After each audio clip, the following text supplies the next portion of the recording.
was commissioned to design a poster for the LA Olympic at 1984, and this was used as one of the official Olympic posters. It's all watercolor on paper, and I included the Olympic logo with the downtown of Los Angeles. In 1984, as you can see, there were only few high-rises in the downtown. I think now it's probably twice as much.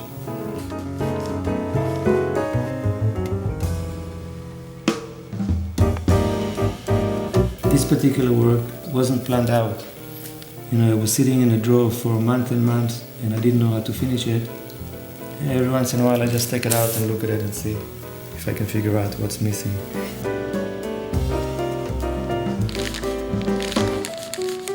This painting is the first one I've done in watercolor with the style of the stripes. And this particular one was used by Museum of Modern Art in New York as a greeting card, and it was sold through their store.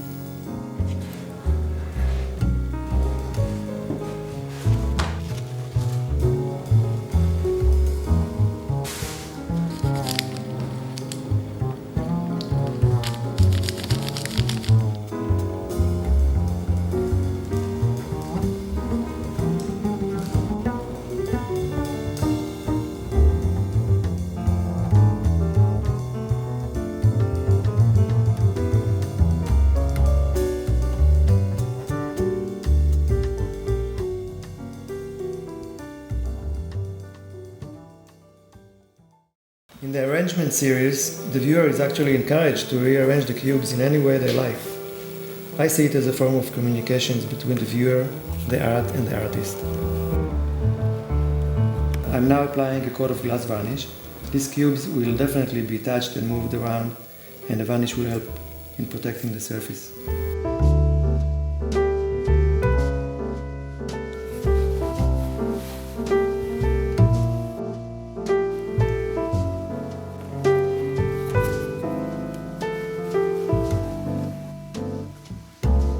Well, this is a new piece as part of the arrangement series, and the arrangement series is all the artwork that I'm doing with the cubes, movable cubes, where a viewer can rearrange the cubes and change the composition. So this particular one is all made with straight lines. There are no curves, very simple shapes, and a lot of colors. Of course, you can see there's a lot of blue because I tend to put a lot of blue in my artwork.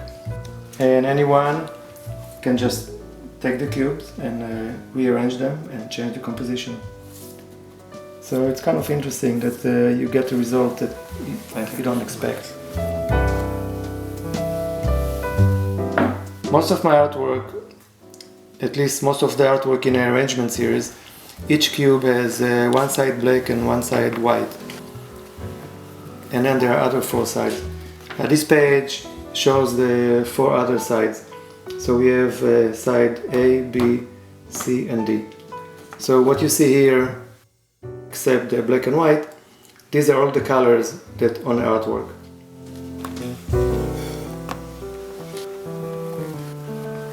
I'm putting the cubes right now randomly. They are not in an arrangement of the original layout which appears here. So right now they're just all over the place, but it doesn't matter, because I think anyway they are within this frame. I mean, that piece is great, but later on I can rearrange them and put them back into their original setting. The inside is covered with black velvet. It's soft to the touch, and it protects the surface of the cubes.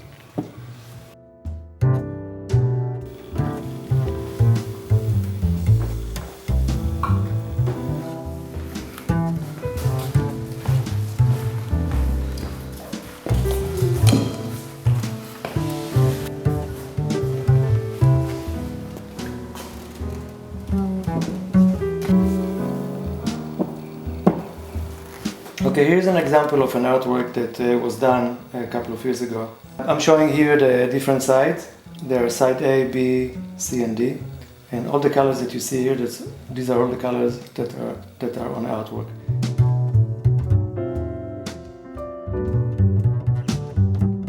I'm using this just as a guide for me, but later on I mix the colors using acrylic paints. Those are the actual samples. And I put them in tubes or containers, just like this. And when this piece was done, here's the result, which is actual photographs which I took from a finished artwork. And I'll just flip through to show several variations. So those are actual photographs of the piece.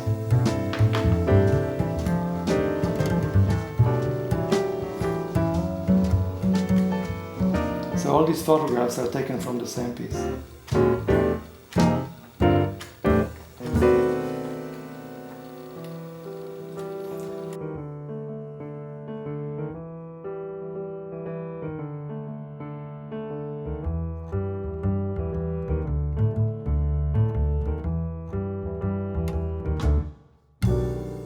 The cubes are made of tough plastic material, and it's made of two identical parts. So once you put them together, they create a perfect cube, well, almost perfect. And here's an example of a finished one after it was primed. I was asked many times about the number of combinations in these works. Honestly, I wouldn't know how to calculate it, but I do know it's huge. I understand how math immediately comes to mind when one interacts with this art. But the numbers are not so important to me. I'm more interested in how forms and colors play against one another, how the color value creates a sense of motion and rhythm.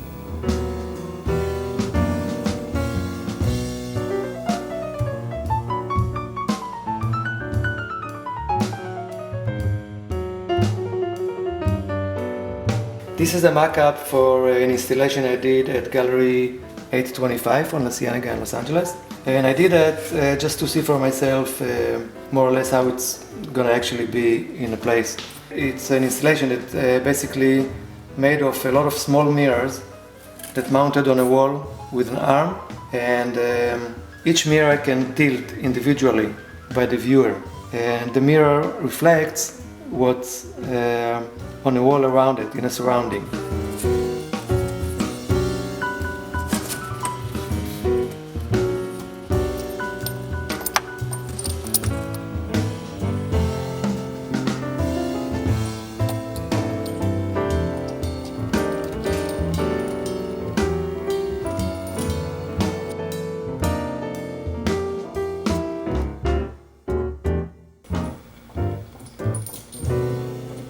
This is the mirror that I'm using for the installation. This is one of them. There are about 150. Each one of them is 10 by 10 inches. And it's held with an arm, which is attached to the wall. Tilt the mirror, and it will reflect the colors that are on the wall.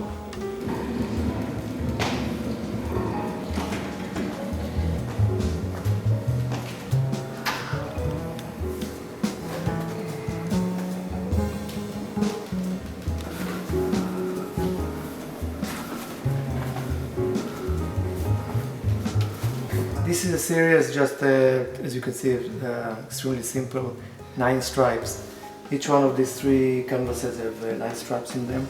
What's unique about them is the colors, makes them look like kind of an abstract landscape, and with a lot of kind of unique light.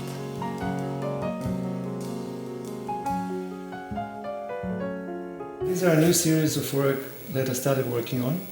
Every time I drive through a freeway interchange, I'm amazed at how massive the constructions are. But yet from a distance, it looks so elegant. So I was trying to achieve that same sense with just doing simple bold shapes and long strokes.